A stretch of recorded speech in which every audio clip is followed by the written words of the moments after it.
As we gather at your table, as we listen to your word, nourish us with sacred story, till we claim it as our own. Teach us through this holy banquet how to make love's victory known. In the name of the Father, and of the Son, and of the Holy Spirit, Amen. the grace of our Lord Jesus Christ, and the love of God, and the communion of the Holy Spirit be with you all.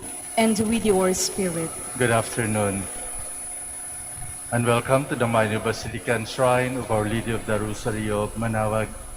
Today we celebrate the memorial of the Blessed Virgin Mary, our Mother. We come together once again to thank God, especially that we were able to come out and come again here in this Basilica of Our Lady of the Rosary of Manaoag. We thank God for this blessing, because this is indeed a blessing. And we come here not only to thank God, but also to ask some favors, especially for our needs, for our loved ones, for our sick brothers and sisters, especially those affected or infected by COVID-19. We include also in our prayers those family whose loved one passed because of this pandemic. So my dear friends, let us now make ourselves worthy of this holy celebration. Once again, let us be reconciled with one another and with our God as we say, I confess to Almighty God and to you, my brothers and sisters, that I have greatly sinned in my thoughts and in my words, in what I have done and in what I have failed to do. Through my fault, through my most grievous fault. Therefore I ask Blessed Mary, ever Virgin, all the angels and saints, and you, my brothers and sisters, to pray for me to the Lord our God. May Almighty God have mercy on us, forgive us our sins, and bring us to everlasting life. Amen. Lord, have mercy. Lord, have mercy. Christ, have mercy. Christ, have mercy. Lord, have mercy. Lord, have mercy. Let us pray. Grant, Lord God, that we, your servants, may rejoice in unfailing health of mind and body, and through the glorious intercession of Blessed Mary, ever Virgin, may we be set free from present sorrow and come to enjoy eternal happiness. Through our Lord Jesus Christ, your Son, who lives and reigns with you in the unity of the Holy Spirit, God, forever and ever. Amen. Please be seated. A reading from the book of the prophet Daniel. I, Daniel, found my spirit anguished within its covering of flesh, and I was terrified by the visions of my mind. I approached one of those present and asked him what all this meant in truth. In answer, he made known to me the meaning of the things. These four great beasts stand for four kingdoms, which shall arise on the earth. But the holy ones of the Most High shall receive the kingship, to possess it forever and ever. But I wish to make certain about the fourth beast, so very terrible and different from the others, devouring and crushing with its iron teeth and bronze claws, and trampling with its feet what was left. About the 10 horns on its head, and the other one that sprung up, before which 3 horns fell. About the horn with the eyes and the mouth that spoke arrogantly, which appeared greater than its fellows. For as I watched, that horn made war against the holy ones, and was victorious until the Ancient One arrived. Judgment was pronounced in favor of the holy ones of the Most High, and the time came when the holy ones possessed the kingdom. He answered me, thus, the fourth beast shall be a fourth kingdom on earth, different from all the others. It shall devour the whole earth, beat it down, and crush it. The 10 horns shall be 10 kings, rising out of the kingdom. Another shall rise up after them, different from those before him, who shall lay low 3 kings. He shall speak against the Most High, and oppress the holy ones of the Most High, thinking to change the feast days and the law. They shall be handed over to him for a year, 2 years, and a half year. But when the court is convened, and his power is taken away by final and absolute destruction, then the kingship and dominion and majesty of all the kingdoms under the heavens shall be given to the holy people of the Most High, whose kingdom shall be everlasting. All dominions shall serve and obey him. The word of the Lord. Thanks be to God. Give glory and eternal praise to him. Give glory and eternal praise to him. You, sons of men, bless the Lord. Praise and exalt him above all forever. Give glory and eternal praise to him. O Israel, bless the Lord. Praise and exalt him above all forever. Give glory and eternal praise to him. Priests of the Lord, bless the Lord. Praise and exalt him above all forever. Give glory and eternal praise to him. Servants of the Lord, bless the Lord. Praise and exalt him above all forever. Give glory and eternal praise to him. Spirits and souls of the just, bless the Lord. Praise and exalt him above all forever. Give glory and eternal praise to him. Holy men of humble heart, bless the Lord. Praise and exalt him above all forever. Give glory and eternal praise to him. Please stand.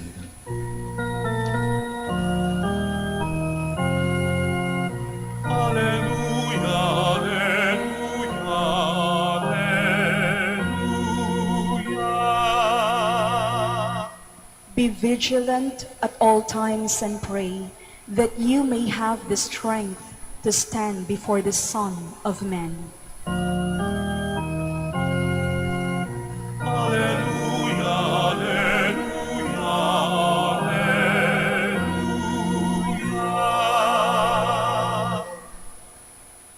The Lord be with you. And with your spirit. A reading from the Holy Gospel according to Luke.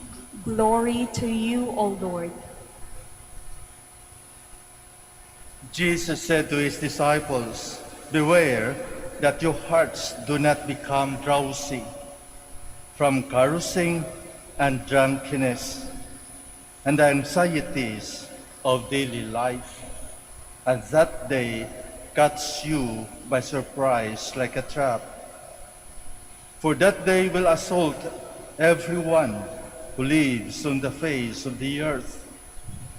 Be vigilant at all times, and pray that you have the strength to escape the tribulations that are imminent, and to stand before the Son of Man." The Gospel of the Lord. Praise to you, Lord Jesus Christ. Please be seated. Siguro iba sa atin nagsasabi, ay salamat, nakalabas na rin. Ay salamat, wala na yung mga ispas. Ay salamat, wala na mga requirements for travel. Ang kailangan lamang, i-maintain yung face mask. Wala na nga yung face shield. So dahil merong sabihin natin na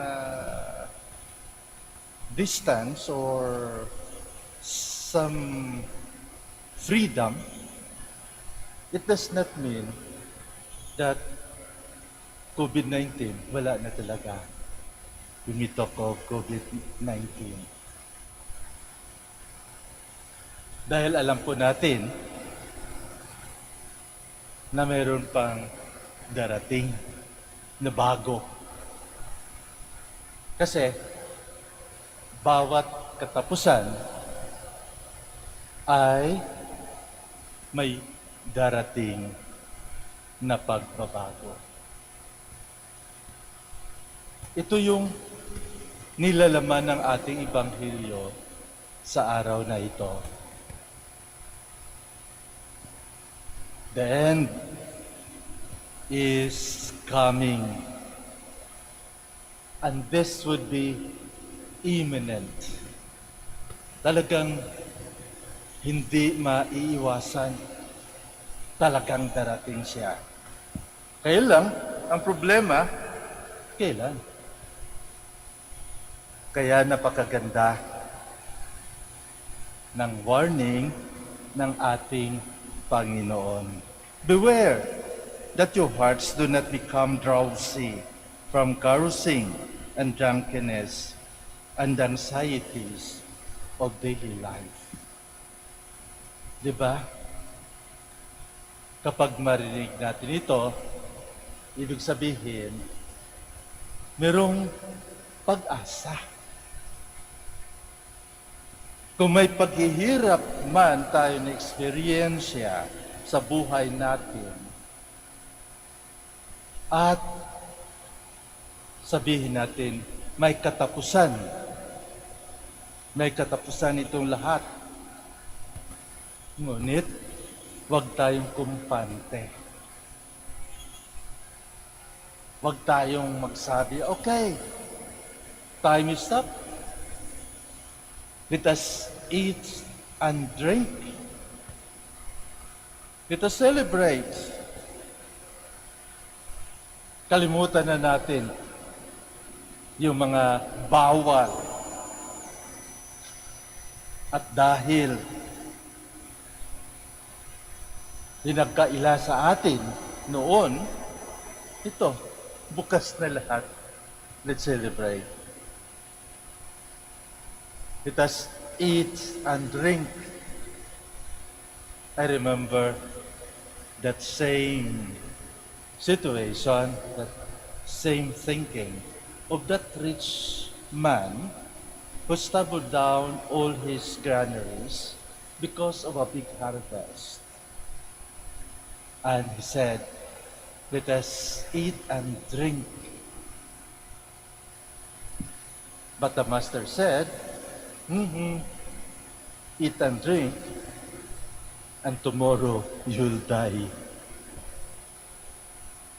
So hindi ibig sabihin, sa buhay natin dito, na kalimutan natin ang limitasyon.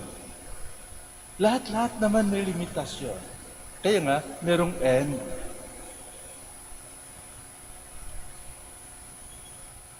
Sa pagkain, hindi ibig sabihin, kapag eat all you can, isubo mo lahat na pagkain sa lamesa. Kahit punong-puno na yung tiyan mo, sige pa rin. Kasi eat all you can hanggang maimpatso ka. Ano mo yari? Ganon din yun. Kasi hindi na bawal ang alak. So laklakin mo ang lahat na alak na makikita mo hanggang gumapang ka pagbalik sa bahay mo. Hindi ibig sabihin yun. Dahil kapag pabaya tayo sa mga kagustuhan ng ating katawan, mayroong consequence. Sa pagkain, mayroong high blood, mayroong diabetes, mayroong impatso, at ganoon din sa pag-inom. Lalo-lalo na kapag malasing ka, may probability na mahulog ka, matumba ka, at mamatay ka. All these things, this is what our Lord is telling us. That in this world, we must be conscious and be prepared of what will happen after the end. Nasa pagkatapusan, mayroong pagbabago. Parang movie yun eh. Di ba? Sa theater. Pag the end na, lalabas na lahat ng mga tao at meron namang papasok na bago. Ganun ang buhay natin. Ganun ang buhay natin. At ang bago na yan, yung tinatawag na ibig sabihin ng new creation. Pag-uumpisa na naman. At sa pag-uumpisa natin, pagsisimula natin, kailangan bagong dahon, bagong buds, kailangan healthy, walang sakit, kailangan maganda upang habang tumutubo, it will flourish, it will flower, at it will bear fruits abundantly. So sana po sa ating buhay, mga kapatid, na-experience na natin at sa kalendaryo ng simbahan, ito yung last day ng ordinary time of the year. Dahil bukas, o mamayang hapon sa video, magsimula na ang bagong panahon, ang Advent. Which is very proper for us Catholic. Advent. It is a preparation for the coming. Dahil natapos na. We survive the past Paschal year. Ganon din sa buhay natin. Alam ko, marami sa ating nahihirapan sa pandemic na ito, but we were able to survive. At yun ang dapat natin tanungin sa ating sarili. Paano tayo nakasurvive? Paano tayo naka-overcome? What is it in ourselves that we were able to overcome these trials? Hindi ba dahil sa ating mga dasal? Hindi ba dahil sa ating pananampalataya? Kaya hanggang ngayon, buhay tayo, nandito tayo, at patuloy tayo sa ating buhay. Sa ating unang pagbasa, nakakatakot nga in the book of Daniel. yung mga prophecy. That the worst thing will come. But don't be afraid. Just be faithful and stand faithfully to what you believe. If you believe in God, then strengthen that belief in God until the end. Be steadfast in your faith. Pray unceasingly. And that is because the good will always triumph. The good spirit, the Spirit of God, will always triumph over the devil, over the bad spirit. And this is what our Lord is telling us. Hope and be steadfast. Strengthen yourself in order to escape the tribulations that are imminent and to stand erect before the Son of Man. Kaya nga, sa katapusan, hindi dapat tayo matatakot. At most, we must stand erect. Kasi, yun ang hinahanap natin actually. Yun ang hinihintay natin mga Kristiyano, ang katapusan ng buhay. Kasi, ang buhay natin ngayon is but a preparation. A preparation in order to reach our destination, and that is the kingdom of God. So kung ang ating preparation ng ating mga sufferings, the pains that we overcome in this world, we survive, di ba? Dapat masaya ka. Kasi tapos na. Makikita mo na yung Panginoon. Makikita mo na yung Diyos na pinaghahandaan mo face to face na makita mo. So if you are faithful in your life, with your faith, if you live the faith that you promise to practice, then you have to stand erect and face the judge, the coming judge, and that is the Son of God. Sa sinabi ko, huwag tayong matakot. Naalala ko nung bata pa ako, kapag matakot ako, lalong-lalo sa tatay ko, pag pinagalitan ako, nagtatago ako sa palda ng nanay ko. At yung nanay ko yung tinatamaan. Merong latigo. Dito sa Basilica ng Our Lady of the Rosario, Manaoag, meron tayong nanay, meron tayong apo bakit. Kaya, huwag tayong matakot lumapit sa kanya.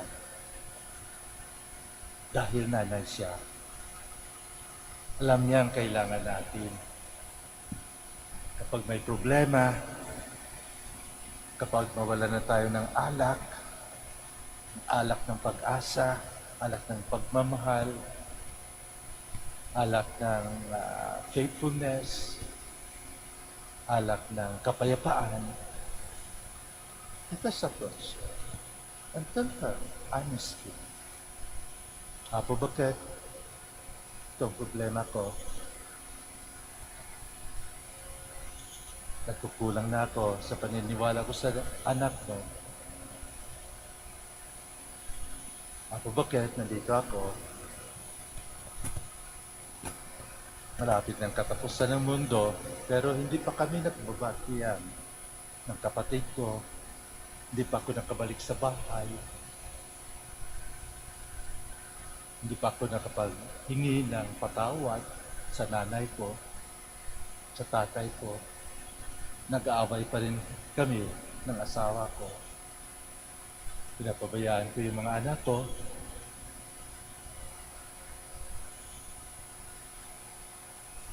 Our Lady of the Rosary, nandito ako. Kailangan ko ang haplos mo. Haplosin mo ang puso ko upang sa katapusan makabalik ako, maibalik ko ang buhay na pananampalataya sa anak.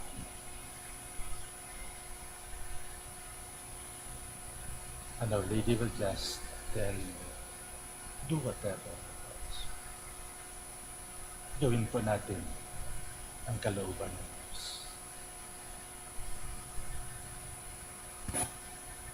Please stand.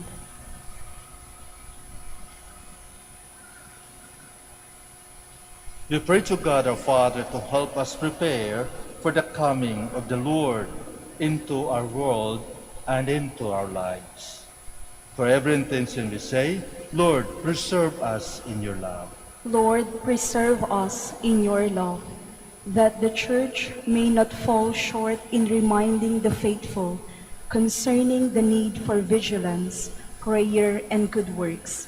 Let us pray to the Lord. Lord, preserve us in your love. That as a community we may not fail to recognize the coming of Christ in those whom we meet in the course of our day. Let us pray to the Lord. Lord, preserve us in your love. That we may show compassion to those who are experiencing difficulties in their lives. Let us pray to the Lord. Lord, preserve us in your love. That the old, the lonely, and the sick may feel the healing presence of Christ. Let us pray to the Lord. Lord, preserve us in your love. That the dead may meet Christ on their heavenly journey. Let us pray to the Lord. Lord, preserve us in your love. In silence, we for now our personal intentions and prayers. Let us remember the intentions of this Mass, and let us remember those people who are celebrating the birthday today or their anniversary. But most of all, those people who are affected by this COVID-19. Lord God, give us a new vision as we wait in joyful hope for the coming of your Son, Jesus Christ. Amen. Please be seated.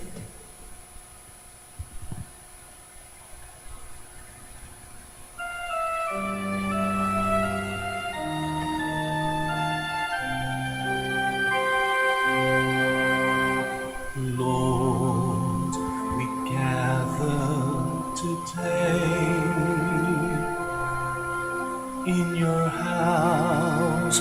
We kneel down and pray. We ask for your mercy as we open our hearts to receive your forgiveness, O Lord. As we offer this bread and as we bring you this wine, bless them, Lord Jesus. Feed us now, give us life. Send us your Spirit, the source of our lives, and together we will serve you with love.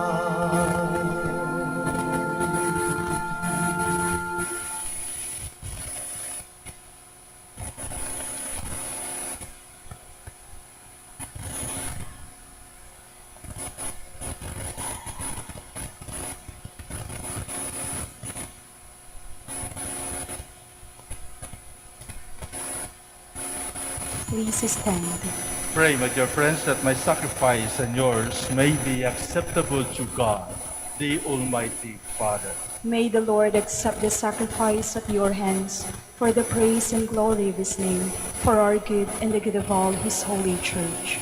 Receive, O Lord, we ask, the prayers of your people with the sacrificial offerings, that through the intercession of Blessed Mary, the mother of your Son, no petition may go unanswered, no request may be made in vain.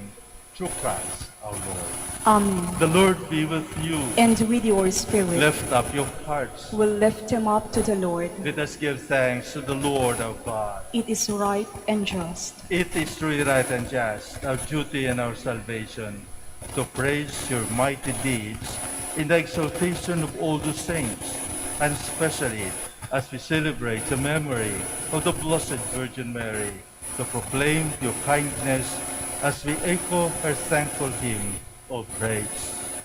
For truly even the earth ends, you have done great things, and extended your abundant mercy from age to age. When you look on the lowliness of your handmaid, you give through her, the author of our salvation, your Son, Jesus Christ, our Lord. Through him, the host of angels adores your majesty and rejoices in your presence forever. May our voices, we pray, join with theirs in one chorus of exultant praise as we acclaim.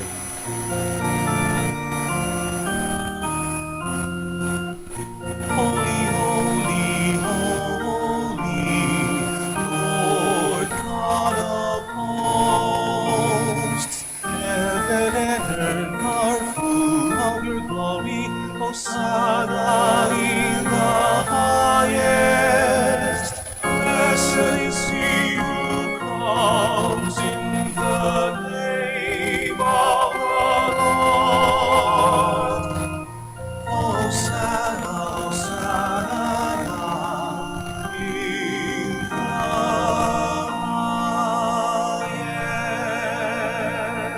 highest. Please kneel. You are indeed holy, O Lord, the fount of all holiness. Make holy, therefore, these gifts, you pray, by sending down your Spirit upon them like the dewfall, so that they may become for us the body and blood of our Lord Jesus Christ. At the time he was betrayed and entered willingly into his passion, he took bread and giving thanks broke it and gave it to his disciples, saying, "Take this, all of you, and eat of it, for this is my body, which will be given up for you."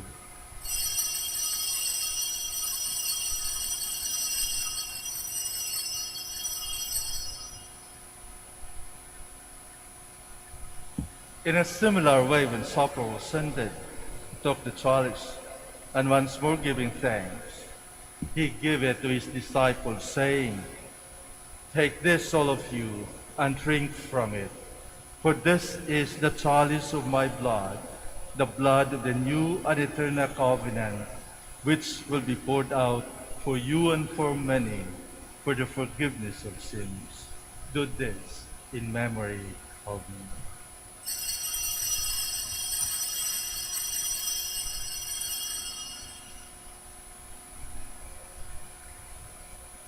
The mystery of faith.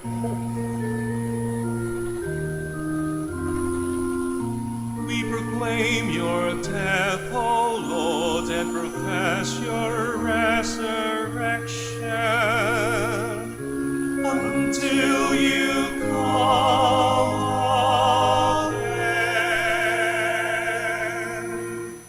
Therefore, as we celebrate the memorial of his death and resurrection, we offer you, Lord, the bread of life and the chalice of salvation, giving thanks that you have healed us worthy to be in your presence and minister to you. Humbly we pray that partaking of the body and blood of Christ, we might be gathered into one by the Holy Spirit. Remember, Lord, your church spread throughout the world, and bring her to the fullness of charity, together with Francis our Pope, and Socrates our Archbishop, Fidelis his assistant, Gerardo, Master of the Order, the religious, and all the clergy. Remember also our brothers and sisters who have fallen asleep in the hope of the resurrection, and all who have died in your mercy. Welcome them into the light of your face. Have mercy on us all, we pray, that with the Blessed Virgin Mary, Mother of God, with Blessed Joseph, her spouse, with the blessed apostles, with our Father Saint Dominic, and all the saints who have pleased you throughout the ages, we may merit to be co-heirs to eternal life, and we praise and glorify you through your Son, Jesus Christ. Through him, and with him, and in him, O God, Almighty Father, in the unity of the Holy Spirit, all glory and honor is yours, forever and ever.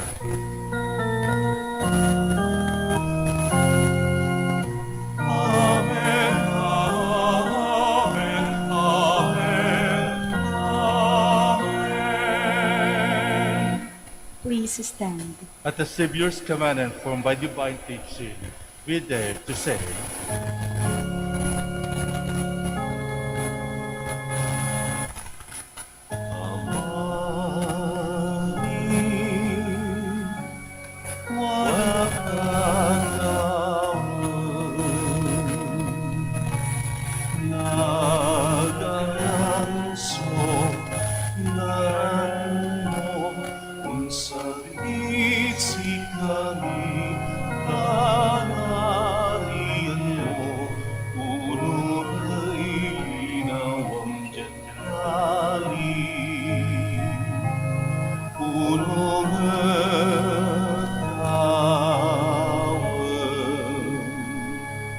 Sa ikalan iniyagaw, idermo't si kami ng lumaya, nagpandyan mo'y kasalanan mi, ulong na panaman ni kasalanay ng kasalanan, at si kami tanag mo kami, itaretuso,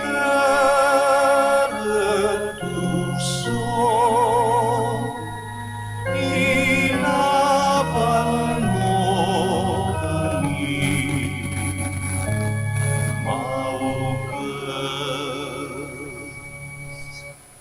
deliver us, Lord, we pray, from every evil.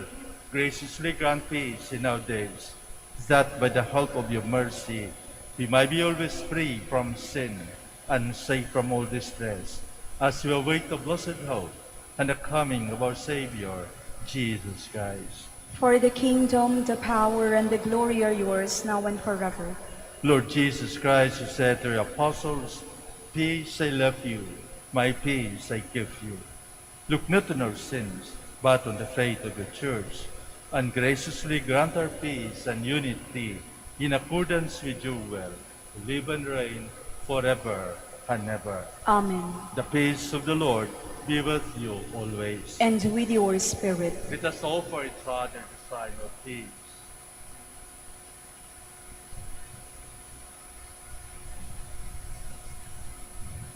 Lamb of God, You take away the sins of the world, have mercy on us.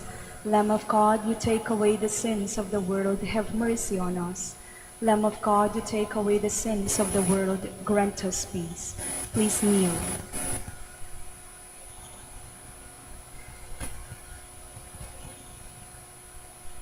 behold the Lamb of God. Behold him who takes away the sins of the world.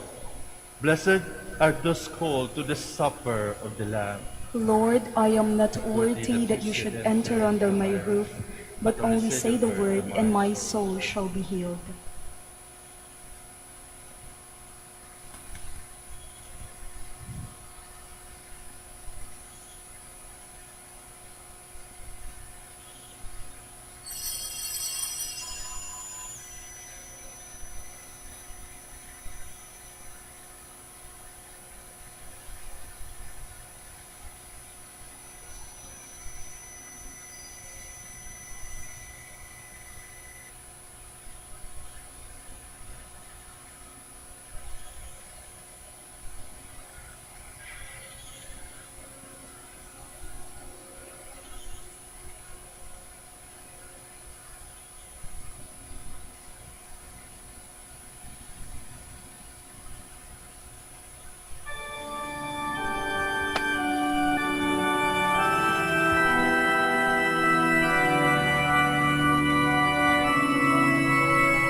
Sanctify me, body of Christ.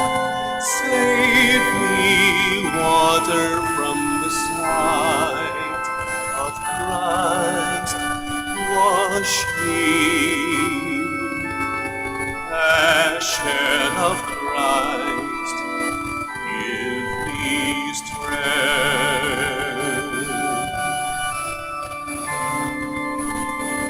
Heal me, Jesus.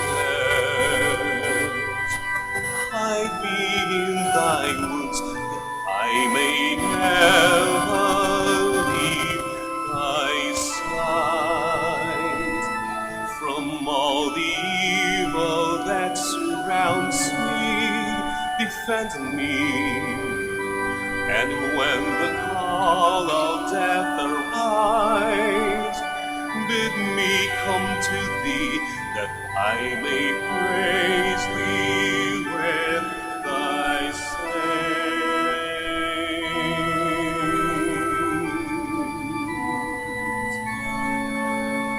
forever.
Please kneel for the credo of stewardship.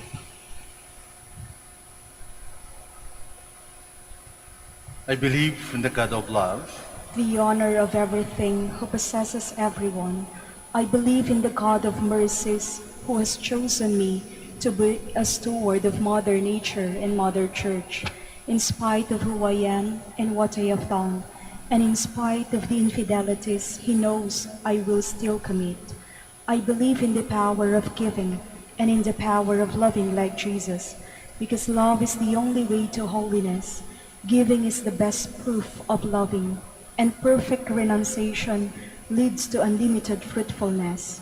I believe that in freely giving my time, in humbly sharing my talents, and in generously sacrificing my treasures, the Lord will always provide. He will take care of all my needs and bless me with infinite reward on earth and in heaven. I will be the first to give. I will not wait for the others. I will keep on giving even if others do not give. I will not be afraid to have none. I believe that the best time to share is now, not tomorrow, for tomorrow is an excuse of the greedy. I will keep my needs and wants simple and few, for I believe that in reducing my selfishness, I will grow in happiness and holiness. I am a steward of the Lord. I will return all this to Him with abundant yield. Much is asked of me, because much has been given to me. I praise the Lord for His kindness to me, now and forever. Amen. Please stand. Let us pray. As we receive this heavenly sacrament, we beseech, O Lord, your mercy, that we who rejoice in commemorating the Blessed Virgin Mary may, by imitating her, serve worthily the mystery of our redemption through Christ our Lord. Amen. Maraming salamat po sa inyong pakikisa sa Santa Misang ito at magdasal tayo sa bawat isa. Pagdasal natin, lalong-lalo na yung mga kasamahan natin dito sa Mayna Basilica, yung ating lectors and commentators, ang mga ushers natin, mga security guards, ang mga sacristan at server, ganun din sa ating music ministry, kay Rusty at radio staff. So lahat-lahat ito, pasalamatan natin at ipagdasal natin ang bawat isa. Huwag tayong kumpante, hindi pa tapos ang COVID-19. Nandito man tayo, binigyan tayo ng pagkakataon, pero mag-ingat tayo. So ingat lang po. The Lord be with you. And with your spirit. May Almighty God bless you, the Father, and the Son, and the Holy Spirit. Amen. Our Mass is ended. Let us go in peace. Thanks be to God.